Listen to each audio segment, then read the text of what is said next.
ఆధ్యాత్మిక క్రమశిక్షణ, ఆర్థిక నిర్వహణ మరియు సామాజిక బాధ్యతల గురించి లోతైన మార్గదర్శకాలను అందిస్తుంది. 1. గాయత్రి జపమహిమ మరియు నియమాలు. సంఖ్య ప్రాధాన్యత. 1000 సార్లు జపం చేస్తే బ్రహ్మలోకం, 100 సార్లు చేస్తే ఇంద్రలోకం సిద్ధిస్తాయి. కనీసం 1,20,000 సార్లు జపం పూర్తి చేసినవాడే సంపూర్ణ బ్రాహ్మణుడు అవుతాడు. 1,00,000 లోపు జపం చేసినవారికి వేదకర్మలలో అధికారముండదు. లోపాలకు ప్రాయశ్చిత్తం. ఒకరోజు జపం తప్పితే మరుసటి రోజు రెట్టింపు చెయ్యాలి. నెల రోజులు తప్పితే 1,50,000 సార్లు జపం ప్రాయశ్చిత్తంగా చెయ్యాలి. 70 ఏళ్ల వయస్సు తర్వాత సన్యాసం స్వీకరించి ప్రతిరోజూ 1,20,000 సార్లు ఓంకార అంటే ప్రణవ జపం చెయ్యాలి.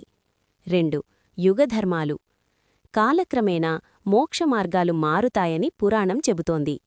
కృతయుగం ధ్యానం ద్వారా జ్ఞానం, త్రేతాయుగం తపస్సు ద్వారా, ద్వాపరయుగం యజ్ఞయాగాదుల ద్వారా, కలియుగం విగ్రహారాధన మరియు దానధర్మాలు, ముఖ్యంగా యజ్ఞప్రసాదాలు లేదా బలి ద్వారా పుణ్యం లభిస్తుంది.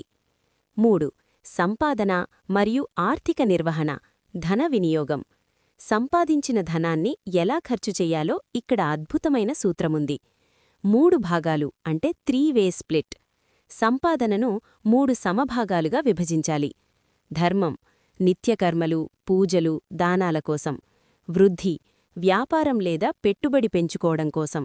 భోగం నియంత్రణతో కూడిన వ్యక్తిగత సుఖాల కోసం. శుద్ధి పన్ను అంటే చారిటీ బిఫోర్ స్ప్లిట్. వ్యవసాయం చేసేవారు సంపాదనలో 1/10 వంతు, వ్యాపారం చేసేవారు 1/6 వంతు ముందుగా దానం చేసిన తర్వాతే మిగిలిన భాగాన్ని పై 3 పద్ధతుల్లో వాడుకోవాలి. లేదంటే ఆ ధనం పాపభూయిష్టమై రౌరవ నరకానికి దారితీస్తుంది. 4.